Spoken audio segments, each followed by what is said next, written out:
Okay, disappointing game. I think it's pretty safe to say our poorest performance of the year overall, and most disappointing to me personally.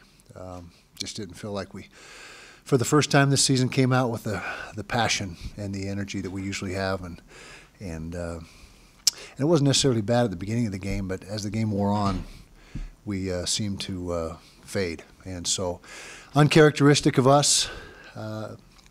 And so that was the biggest disappointment, like I said.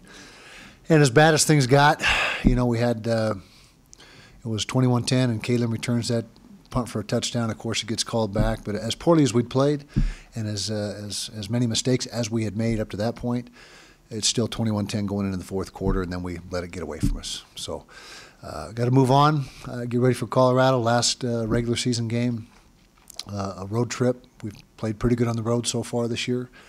And hopefully we will continue that this week and find a way to get back to playing like our who we want to be and what we have played like for the majority of the season. So questions? Well, it was a tough game, and that was for an opportunity to I think that was the one. It was for the opportunity to play in the Pac-12. Was that our first year? 11, yeah. First year. Okay, so that was the one that had implications of getting to the championship game, and didn't handle it very well, ended up losing the game. Seems like we had a critical fumble in the fourth quarter as we were driving. Something I can't remember exactly how it unfolded, but got to play better than that. The next year and the year after, we played better in that particular game, the last game of the season. But that game wasn't good. You're right. It was one that stung pretty good. As you cracked that Arizona film, what was going on in the run game that was causing them to have that kind of production? Missed assignments. We're in the wrong spots. The run fits. The tackling was okay. wasn't great. Wasn't horrible. Wasn't an abundance of missed tackles. We were just in the wrong spots and not reading our keys correctly in the front seven. You talk about the passion kind of missing at the end of the last game. How do you kind of try and seize that back and maybe sort of some of these guys? Well, it's up to our guys. It's up to our guys to refocus and recommit themselves and to giving it everything they've got this game, just like they had the other 9 games prior, or 10 games prior to this last one.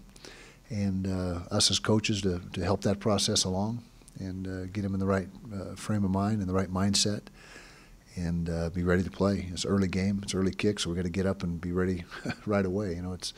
It's a pregame meal like at 7:30 in the morning, so it's our earliest kickoff that we've had for quite some time. Kyle, despite their record, is Colorado better than they were a year ago? Much better.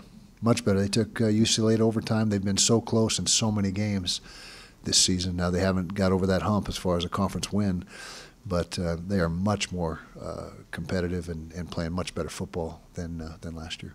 All right, talk about that. It's your rivalry game. It's your last week of the season. Talk about how that's sort of become, maybe a game that has a little more history in the last few years, even with so many close games. Well, it has been competitive and close.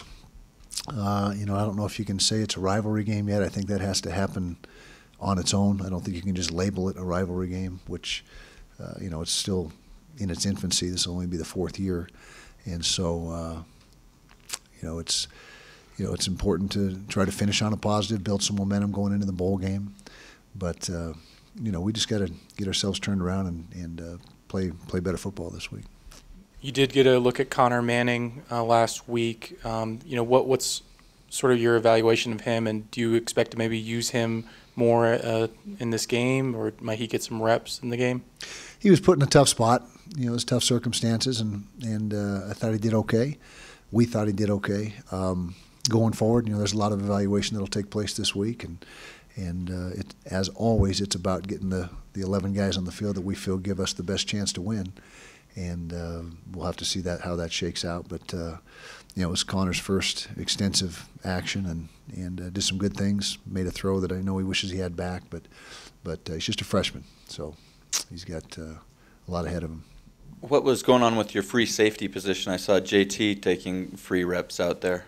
Yeah, we played in what we call a rebel package, which is 4 down, 2 backers, 4 corners, and 1 safety, which is what we've played in the past quite a bit to people that run 4 wides, 10 personnel.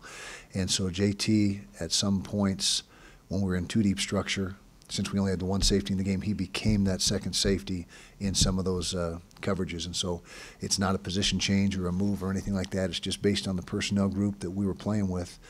Yeah, we needed one of those corners to become a safety in those coverage packages, and he was the guy that we felt was the best candidate to do that. And he did a pretty good job back there.